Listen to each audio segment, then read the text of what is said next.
tricks in.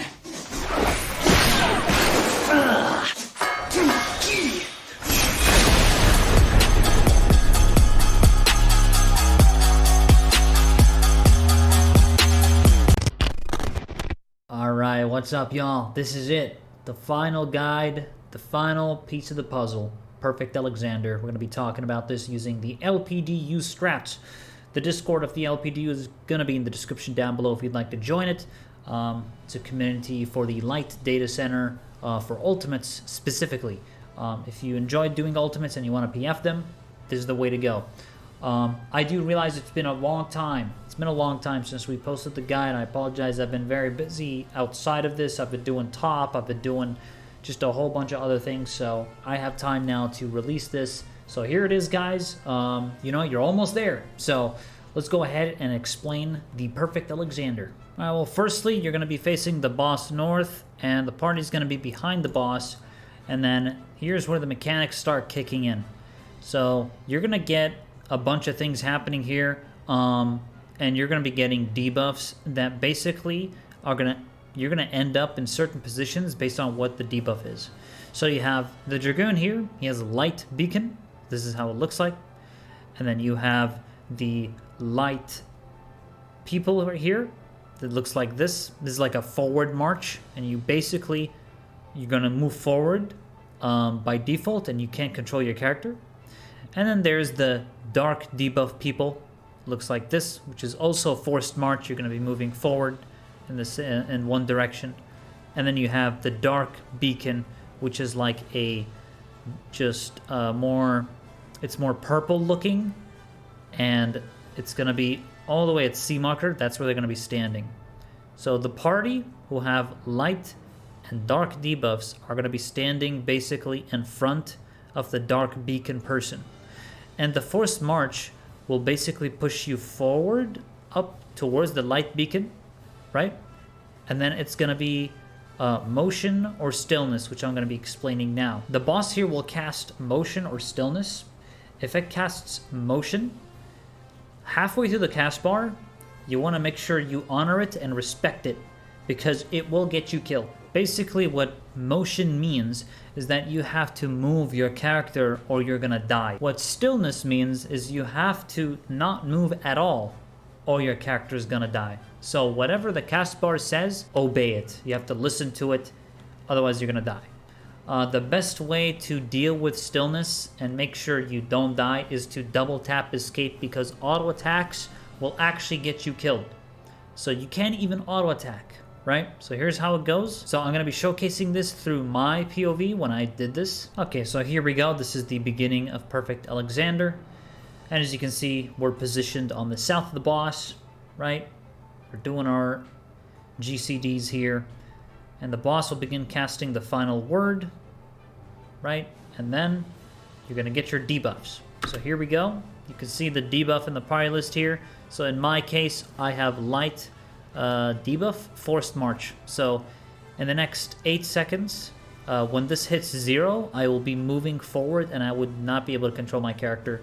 Same thing here with the dark debuffs. They're going to have similar thing where it's basically a forced march. Okay, our white mage here has dark beacon. So as you can see, our white mage currently is standing on the C marker, and the party's going to be standing in front of the C marker just like so. And then of course our summoner here is a dark beacon, so they're going to be all the way at north towards A marker. Okay, so here's how this mechanic resolves. You can see it says ordained motion here, which means you have to move your character. Okay, this includes doing some GCDs and anything like that. Just move your character. You can also spam jump during this. It counts it as motion. So you can see here, I'm doing GCDs and I'm moving, and just like so. And then you can see I double tap escape here, just getting ready for the next mechanic, which is stillness. And then I'm double tapping escape some more just to be absolutely sure. So here it is. Okay, once again, it does motion and then stillness. Now, it could also be stillness and then motion. Whatever it does first, it's going to do the next thing after. So it starts motion. After you end there, it's going to be stillness. If it starts stillness, then it's going to be motion. And that's pretty much the first steps that you have to do here. And as you can see, this is basically how it resolves. Just like so. Alright, okay. Next mechanic here is going to be spread or stack. So we're going to get over that. Basically, you're going to position yourselves like you would in the Nisi spreads from way back in phase 2. So spread out like so, and you're going to basically take it as Dark Knight, Ninja, White Mage, Dancer. In this example are Group 1, Dragoon, Scholar, Summoner, Gunbreaker as Group 2. Okay? So this is Group 2, this is Group 1. Now, it's going to be either stack or spread here. And again, whichever it picks first, it's going to do the other one. Okay? So here we go. In this example, it's a stack. So the group stacks left and right of the boss, just like so. And then in spreads, it's going to be like Nisi spread positions, basically. Now, you can end up in a situation where you need to flex, because the way this works is one light player is going to get a stack marker, and one dark player is going to get a stack marker. So in theory, you could make it so all the light players are west and all the dark players are east, right? You could do that in theory, but the way an LPDU does it, they do it with Nisi spread positions, and you're going to have the Dragoon and Dancer in this example, the ranged physical and the M2, they're going to be the ones flexing. Just like in enumeration. Remember, in enumeration, it works the exact same way. The only exception is there's 4 players instead of only being 3. So in this example, let's say Dragoon and Scholar both have a stack marker, right? The Scholar would stay and the Dragoon would move. And then the physical ranged would go on this side. Okay? So always the physical ranged and the M2 would, move based off, if one person from their group gets a stack marker. Ideally, and I think personally, in my opinion, having light players on the left and dark players on the right just resolves on its own. So you can do that if you wish. But again, this is LPDU. The next mechanic we're going to be talking about here is the Fate Calibration Alpha. So the way this works is there's going to be 4 Alexanders on the northern side. One of them is not going to be shooting a laser, and it's always one of these 2 in the middle. Okay, so the way this works is they're going to be shooting lasers, indicating when the mechanic starts. That's how it's going to resolve, and I'll be explaining this in a little bit more detail. First, I'll talk about the debuffs here. This is Defamation that the Dancer has right now. Defamation, you basically need to go towards the Alexander that didn't fire any lasers. Remember, it's always this one or this one. It's always one of these 2. And you're basically going to run there away from the whole group, okay? You're going to do like an AoE, and you want to be away from people. Aggravated Assault will be on the right side of this ad. So this ad's looking like this in a straight line. We know that this ad is not shooting in this side. So think of it like this. It's like a tent shape here. This tent is considered safe. So you have all your aggravated assault people go here, and then you have your shared sentence and no debuffs going on the left.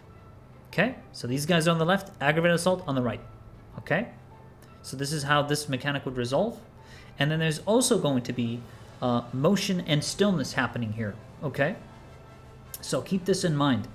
And you'll have to basically listen to it and obey it. I'm going to be showcasing this in the gameplay POV to kind of go a little bit more in detail, because there is a lot of visuals here, and these debuffs you see here, they don't just appear in your debuffs. You actually have to visually see your clone to see what debuff you actually get. So let's go over this. Okay, first of all, we're going to talk about the stack here that happens. So as you can see here, we stack. These spreads are a little scuffed, by the way, so just ignore this footage. It's a little scuffed. Obviously, I want it to be in my Nisi spread position here, but either way, it works out, So here we go, okay? So we got the alpha mechanic coming up here. Okay, and I'm going to be talking step by step. All right, so when this happens, you're going to get a clone. You see these arrows on each person? That's basically indicating where your clone is, and you're gonna see, I'm gonna show you visual representation. Here it is. So it's literally a copy of you, and you have to look at it, because the debuff on top of your character's head, it's gonna show something on top of your head, and you have to know what that is. Okay, so here we go. Fade calibration is casting, and it's gonna be showcasing now the debuffs. Okay, so here we go. These swords right here, this indicates stillness, all right? Which means you cannot move. The next step here it comes. This is defamation. So in here, I am defamation, meaning that I will be moving away from the group, all right? This explosion that you just saw here, I'll go back a little bit just to clarify this. This is the defamation, okay? Go away from the group. This, you'll see 3 of them. This is aggravated assault. They're the ones going to the right, okay? In the tent. So here it is. And then it's stillness again. So you have double stillness where you cannot move. It's going to happen twice, so you cannot move at all, all right? When the mechanic ends and everything. So these are all showing you visuals on what's going to happen in the next few seconds, okay? And then you'll see these lasers shoot out from the edge. You remember how I talked about how each Alexander is on each side of the northern side? You want to find the one that doesn't shoot. So in this example, this left one shot, this one just shot, which means this one on the right did not shoot. So I'm going to stand right here, and it's stillness. Now, you see this circle here? Let's just call it the nipple, okay? This nipple right here, you basically want to be standing there. This one did not shoot, so this area is safe, and everything behind me is considered safe, okay? So I'm standing here, and it's stillness, stillness, which means I'm not going to move. The mechanics are going off. So there it is. There's stillness. You can see the dodge icon showed up. Now, for some reason here, I decided to move because I didn't pay attention. So I'm going to die here. As you can see, this is a good visual representation of how it looks, okay? This is how it just one-shots you from full HP. So it's good that I'm kind of showing this because it also shows my error. This was my first clear, by the way, so I did kind of do a stupid mistake here, but it's a mistake you can learn from. So don't do what I did, okay? So here we go. As you can see, I'm very shocked. I'm very shocked in my face cam. I'm like, no shot. Oh my god, I told you messed up. Okay, so here we go. So I'd like to quickly note, very quickly here, as to the tent, all right? How it looks visually. So I'm gonna move a bit back here and just showcase this. Okay, right here. You see this right here? I'm gonna put my mouse over it so you can see it goes like this. This is the tent, all right?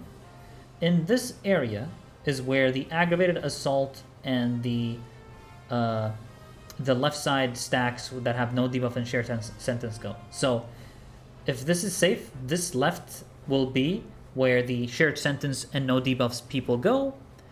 And on the right side is where the 3 aggravated assault players are going to go. All right? Perfect. So now we got that down. So I heard this is a tank buster mechanic, and one of the tanks has to move away because there's going to be an AoE happening right there. I'll go back a little bit so it's a little bit more clear. So here we go. Firstly, both the tanks are stacked, and you can see an ordained punishment. Halfway past this cast, the warrior decided to move a little bit here because they're going to get an AoE, and boom, they're going to get a physical bone debuff. And then it's Fate Projection Beta. So it's going to be the same as Alpha, and we're going to have these different things happening here and there, so I'm going to talk over it. So it's same thing. You're going to get a clone, and then you have to watch your clone and see what it does and see what debuffs that you get.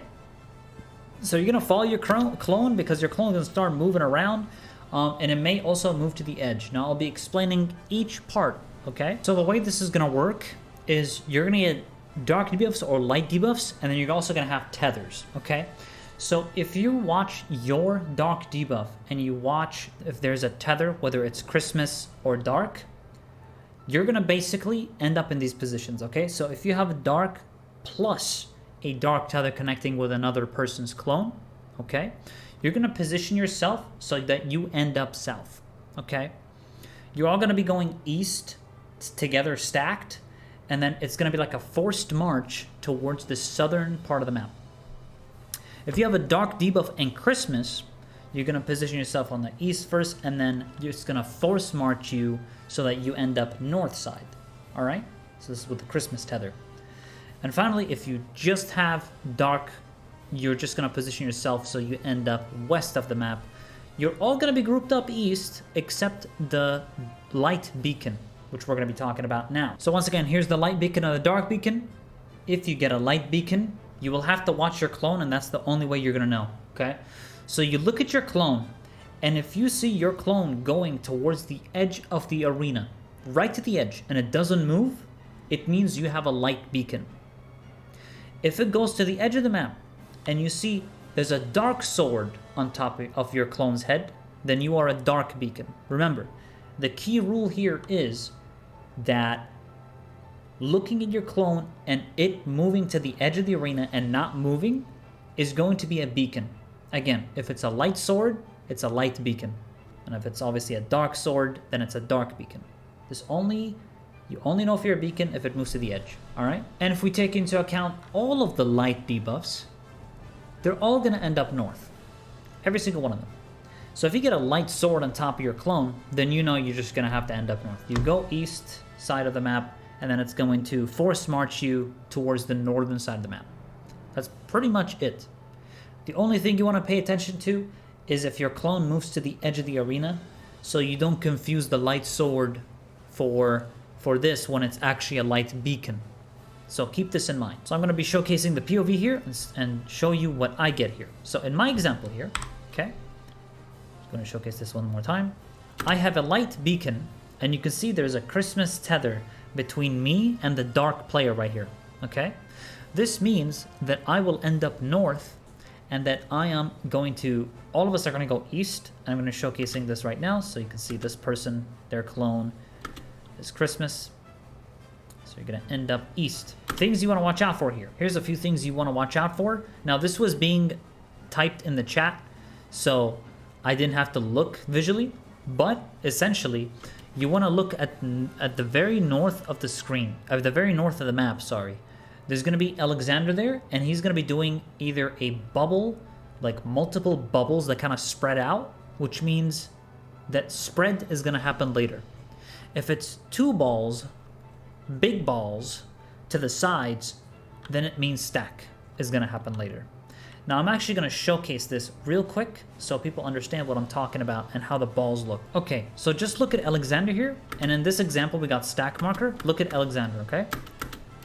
He has this giant ball here on his left and one on his right. This means stack, okay? Because later on in the mechanic, like they were explaining now with the beta mechanic, they don't tell you, like they don't show you a stack marker on one player. You have to look at the boss and you have to see him at north to see this big ball, okay? This means stack. And then here's how spread looks like. You can see there's multiple balls going around the arena like so. It's just like a bunch of them all around, and it's going to be very clear to you if it's spread or if it's stack, okay? So now that we got that out of the way, we can explain the beta mechanic. So here's exactly where people are standing, by the way. This is the 2 marker, right? And so the boss here did a ball, but I wasn't looking at the camera at that point. I wasn't looking because it was being typed in the chat, so I just relied on the chat. Ideally, because this was my first clear, I should have looked at him. But basically, Perfect Alexander is north, and he's going to do 2 big balls to the sides or multiple balls. So here we go. This one right here you just saw, on the far west, you'll see a crack, and it's basically like chariot. It's basically dynamo. So you're gonna go inside one of the ads on either west, east, or south, depending on which one exactly does this mechanic. Okay, so here we go. Everything's gonna be executed here, and as you can see, I'm looking towards the north. In this example here, Aragon is staying on 2 marker, right? So here it goes. We're gonna be moving now to our positions. And in my case, I was light debuff Christmas tether, and now force march begins. So here we go. We're basically gonna be stacked for this. And now it's gonna be stack, because the boss did stack, but I forgot here for a second, and I ran up, and then I stayed, realizing, okay, it's stack, and then we got it.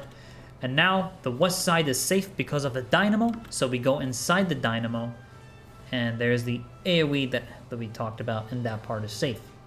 Now, any of those ads, you have to look at the ads on west, east, and south and see which one exactly does that slam, so you know when the actual thing happens, you'll know where to go.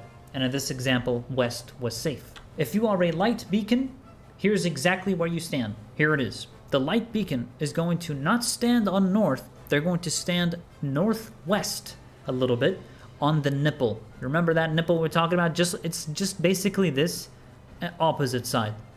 The light beacon will stand there, all right? And the mechanic will resolve like so. And you can see here, everyone's in position after the forced march. This is how it looks. The dark beacon, is just chilling at the 2 marker. You can see here, the dark tether blue person is at south, and the dark debuff only without any tethers ends up west. And that's pretty much it. And of course, the dark debuff with Christmas tether is always going to end up north here. If you have to spread after all this, this is how it looks like, by the way, because it's going to be either spread or stack. So you want to pay attention. Like I said, looking at Alexander, you'll see if he casts multiple balls or 2 balls on his sides. This is generally how the spreads would look, roughly. Keeping the healers in the middle for spreads is the way to go, so they can heal everyone super fast, and then just lightly spread around the healers, essentially. West, south, and east, you're just going to spread in your position, west, south, and east. You don't really have to move. The light beacon people will have to move out a little bit and spread out just a little bit, because they have to take stack here, so with the shared sentence. If it is a stack, this is the stack example, you will just go middle and north, just like so. And then, of course, finally, you end up on either west, east, or south, right? Just like so. Either west, east, or south will be the ones that are going to do that AoE where inside it's safe. So you have to pay attention, look which one does the AoE, and then walk there. I also would like to note that if you are a dark debuff player, you want to bait the jumps. And to bait the jump, all you have to do is just run towards the edge of the arena. Running to the edge of the arena will bait the jump, and it will also handle the blue tether here at south. So run to the edge, Alexander jumps on you, and that's pretty much how you do this mechanic here. Okay, so after you take the stack, and then afterwards you're going to go end up here. Then begins the next mechanic. You're pretty much at the home run at this point. It's going to be the final parts here. So here we go. It's going to be another ordained punishment with the tank busters. So exactly the same as before. It's going to be ordained punishment here. And the warrior just home gangs this one. Just like so. Boom. Takes it alone. Okay, next up here is Trines. So here we go. The way this works is you're going to look at 4 areas of the map here, okay? Marker 4, east, marker 3, and middle. Think of it like a square, okay? And in the square, you want to see these AoEs happening, and you want to dodge 3 to 1. Now, what do we mean by a 3 to 1 dodge? The third AoE that appears, you're going to go to it, and then you're going to dodge to the 1. So in this case, 3 marker is the first one to be hit, meaning we don't want to be here. So we're going to wait for the third one to appear. This is the second one. And finally, this is the third one, okay? So a 3 to 1 dodge is here. We're going to run to the middle, okay? And then we're going to run back to south because it was 1. So it's a 3 to 1 dodge. So we wait here and let the explosions happen. There's the 1. Now we're going to move towards 3 marker because it's now safe. And you're going to stay here, and basically you have to mitigate. Okay, so mitigation and shields are super necessary here. This is going to be back-to-back. It's going to happen multiple times. So plan out your mitigations. Okay, so it's going to do it again here. Boss is being faced towards the north. And we're going to do the exact same thing that's going to happen again here. So, of course, another tank buster happens here. And our Dark Knight pretty much invulns it, right? Last time the warrior invulned it. This time the Dark Knight invulns it and takes it alone. It's going to happen. Another set of Trines. So you have 1 here at the 4 marker. So we're going to avoid 4 marker right now. Okay. we're going to avoid 3 marker. So it's going to be either 1 marker or in the middle. So here we go. It's going to be, both of them work just fine. But because this is the first one that exploded, we're going to run to 1 marker and we're going to do a 3 to 1 dodge. Okay? So we go here. 1 happens and then we dodge into the 1. And that's all it is. And there's going to be another stack. This is then another irresistible grace where you have to plan mitigation and shields. And there you go. That's going to be the Trine mechanic, and you're pretty much at the end here. All that needs to be done now is each person has to go in set positions, and I will explain this very briefly how this works, okay? This is the final mechanic of Temporal Prison. Here are the positions for Temporal Prison, okay? You want the healers going here, tanks here, and then the highest DPS players will position like so, clockwise. So here's how it works, okay? Look at it clockwise.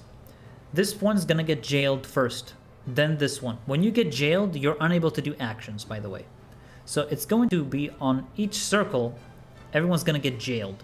So you want your highest DPS players to be the most furthest away from clockwise. So it's gonna hit the Scholar, then White Mage, then Dark Knight, then Gunbreaker. So ideally you'd have, like, for example, the highest DPS over here and here. Because the Dragoon in this example, he's the last one, right? He's going to be here. So you can see here, I'm on the last cage. I am ninja, so I'm pumping all the damage here. It was also my trick attack window. You can see first person gets caged here. They're unable to do actions. Second person gets caged. And we drop the boss to around 3%. Right? Multiple people getting caged here. And we're just pumping damage. And there you go, 0.1%, and we get the kill. And of course, I celebrate my first ever T kill. And I'm laughing my ass off and having a good time. So that's it. That's the LPDU strats, and I'm very excited. I'm very happy, as you can see. This was awesome. So that was it. That was the entirety of the LPDU guide. Remember, once again, the toolbox is down description. The entire strats are going to be there. You can see that for yourself, the toolbox. And make sure you guys join the Discord server for LPDU. There you can talk with people for the Light Data Center, maybe even play with people there. It's a fantastic community. And thank you guys so much for tuning in and watching our journey of T and watching our guides. I really hope this helped you guys out. And I wish you all the best of luck. If you managed to kill us, you know, congratulations in advance. You've done it. You are a perfect legend. Thank you guys so much for watching, and God bless. I'll catch you in the arena. There it is, chat. Celebration mode. Oh, we totally did it. Oh, man. Yeah, don't worry, chat. The Dragon King comes up next whenever we get there. So, and we will get there. Tonight. There you have it, chat. We fucking did it. We fucking did it.